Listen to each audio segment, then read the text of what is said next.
Assalamualaikum warahmatullahi wabarakatuh. Nama saya Meka Pujalestari dengan NIM 201130204. Saya dari jurusan Hukum Ekonomi Syariah semester 5 kelas E.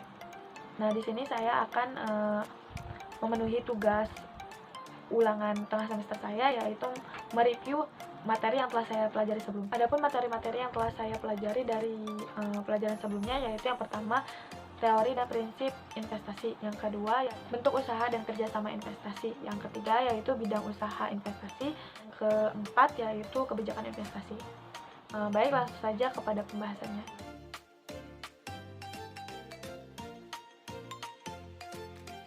Teori dan prinsip investasi.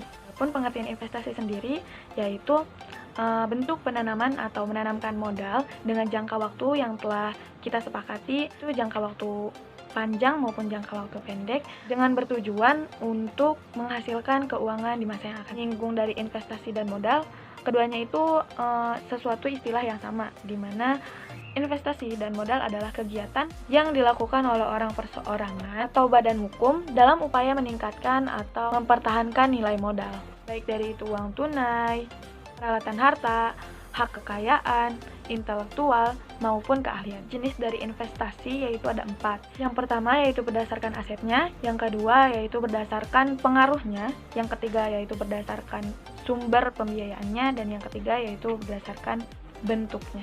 Nah, jika dilihat dari jenis yang pertama yaitu berdasarkan asetnya, ini terbagi menjadi 2 bentuk. Yang pertama yaitu aset real, dan yang kedua yaitu aset keuangan. Ini contohnya seperti bangunan gitu ya, kendaraan, mobil, itu termasuk ke dalam aset real.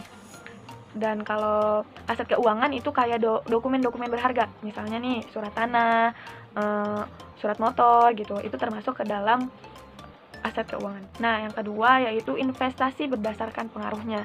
Nah, investasi berdasarkan pengaruhnya ini juga terbagi menjadi 2. Yang pertama yaitu investasi include dan investasi otonom. Nah, contohnya investasi include ya. Investasi include itu sesuatu yang mempengaruhi dan dapat menyebabkan.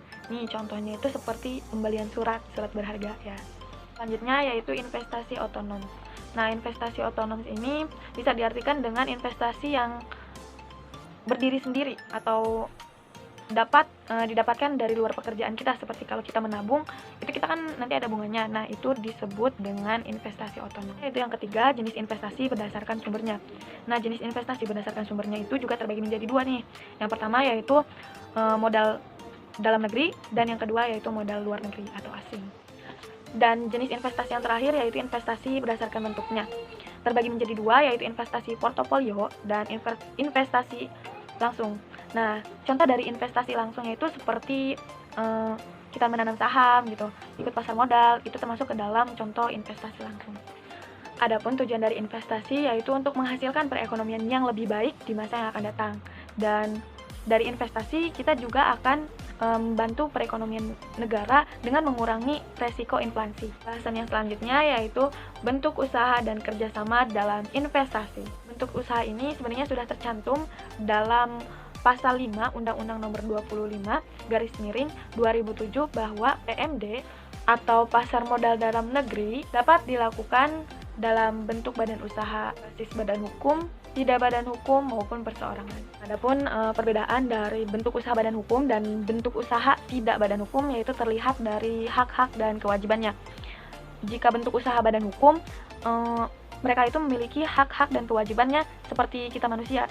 Jadi mereka juga bisa melakukan segala perbuatan asal sesuai dengan hak dan kewajibannya. Sedangkan lain halnya dengan bentuk usaha yang tidak badan hukum, di mana bentuk usaha itu tidak memiliki hak-hak dan kewajiban. Dan ini akan berdampak pada konsekuensi pihak ketiga, di mana pihak ketiga hanya bisa menuntut sang pendiri atau sang pengurusnya tanpa bisa menuntut badan usahanya. Adapun contoh dari bentuk usaha badan hukum yaitu seperti koperasi dan perseroan terbatas atau bisa disebut juga dengan PT. Lalu contoh dari bentuk usaha tidak badan hukum, contohnya yaitu seperti firma dan juga CV. Selanjutnya yaitu bentuk kerjasama dalam investasi. Bentuk dari kerjasama ini tuh terbagi menjadi 2. Yang pertama yaitu secara langsung dan tidak langsung. Lalu perbedaannya dari kedua tersebut itu terlihat dari cara pengelolaannya, di mana jika secara langsung investor ikut serta dalam mengelola dananya, dan jika tidak secara langsung itu sebaliknya, di mana investor tidak ikut serta dalam mengelola dananya. Risiko-risiko yang kita dapatkan saat berinvestasi itu ada 3. Yang pertama yaitu resiko finansial, di mana risiko ini tuh berdampak pada harta benda kita yang nantinya jika kita investasikan akan berkurang harta benda kita tentu. Yang kedua ini yaitu resiko pasar. Nah, risiko pasar ini timbul atau terjadinya karena adanya naik turun harga jual dalam pasar. Nah, yang ketiga yaitu risiko psikologis, di mana risiko ini tuh bisa disebabkan oleh investor sendiri yang kurang menahan dalam menyikapi roda investasi yang sering terjadi naik turun pastinya. Selanjutnya yaitu bidang usaha investasi. Nah, adapun hubungan bidang usaha dengan investasi yaitu keduanya itu saling keterkaitan atau saling menggenggam, di mana ketika seseorang melakukan kegiatan usaha, pastinya secara tidak langsung orang tersebut telah melakukan investasi untuk dirinya sendiri di masa depan. Karena ketika dia melakukan kegiatan usaha, pastinya dia mendapatkan keuntungan-keuntungan yang nantinya akan bermanfaat bagi dia. Adapun jenis-jenis bidang usahanya yaitu ada 2. Yang pertama, jenis usaha bidang terbuka dan jenis usaha bidang tertutup. Adapun bidang usaha terbuka yaitu bidang usaha yang diperbolehkan oleh investor untuk digarap atau kegiatan yang dilakukan sebagai kegiatan investasi. Contohnya yaitu seperti pariwisata dan jasa transportasi. Nah, adapun yang selanjutnya yaitu bidang usaha tertutup, di mana bidang usaha tertutup ini yaitu bidang usaha tertentu yang tidak boleh dilakukan oleh investor, terkhususnya para investor asing, untuk berinvestasi kepadanya. Contohnya seperti bidang usaha produksi senjata. Selanjutnya yaitu tentang kebijakan investasi. Nah, adapun pengertian dari kebijakan investasi yaitu keputusan keuangan atau financial decision, yaitu untuk menentukan aktiva mana yang nantinya akan dibeli oleh perusahaan. Nah, kebijakan investasi ini harus jelas agar tidak menghambat pembentukan proses pengaturan hukum investasi. Adapun sifat-sifat dari kebijakan investasi yaitu terbagi menjadi 2, bersifat restriktif dan yang kedua yaitu yang bersifat bebas atau terbuka.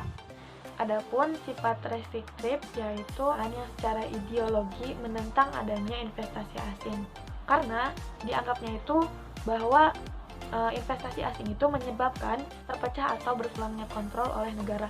Jadi sifat ini itu menganggap bahwa investasi asing itu sangat membawa pengaruh buruk. Kedua yaitu kebijakan investasi yang sifatnya terbuka atau bebas.